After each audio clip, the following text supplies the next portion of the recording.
बातमी अशी आहे की नाशिक पोलिसांचं पथक अखेर लीलावती रुग्णालयात दाखल झाले। कोकाटेंना माणिकराव कोकाटेंना कोणत्याही क्षणी अटक होण्याची शक्यता आहे। अटक वॉरंटसह नाशिक पोलीस मुंबईत दाखल झालेले आहेत। त्याच्यामुळे आता माणिकराव कोकाटेंना अटक होऊ शकते का? अर्थात त्यांना अटक करण्यापूर्वी माणिकराव कोकाटे यांच्यावरती त्यांच्यावर उपचार करणाऱ्या डॉक्टरांशी सल्लामसलत जी आहे ती नाशिकचे पोलीस करतील।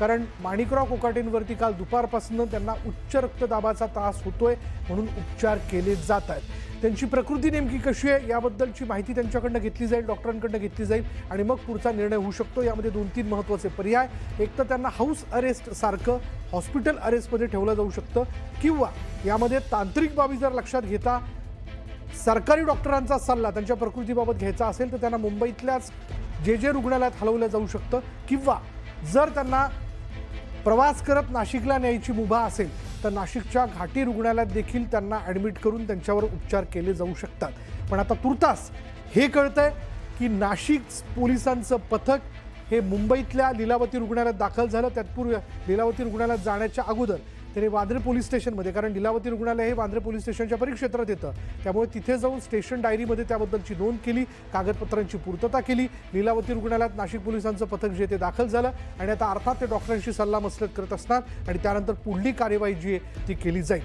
त्यामुळे आता हे बघायचं की डॉक्टरांशी सल्लामसलत केल्यानंतर त्यांच्याकडनं माणिकराव कोकाटेंच्या प्रकृतीबद्दल जाणून घेतल्यानंतर पुढे नेमकं काय घडतंय। नंबर एक तर त्यांना डॉक्टरांनी त्यांची प्रकृती व्यवस्थित आहे असं जर सांगितलं तर त्यांना ताब्यात घेऊन नाशिकला नेलं जाऊ शकतं, त्यांना अटक जी आहे ती त्या क्षणी होईल। दुसरा मुद्दा, त्यांची प्रकृती ठीक नाही असं सांगितल्यानंतर एकतर त्यांना इथेच हॉस्पिटल अरेस्टमध्ये ठेवलं जाऊ शकतं। नंबर 3, यामध्ये तांत्रिक मुद्दा जो आहे की सरकारी डॉक्टरांचाच त्यांच्या प्रकृतीबाबतचा सल्ला घेतला जावा, तर मात्र त्यांना मुंबईतल्या जे रुग्णालयात हलवून तिथल्या डॉक्टरांकडनं त्यांच्या प्रकृतीबाबतचा सल्ला जो आहे तो घेतला जाऊ शकतो।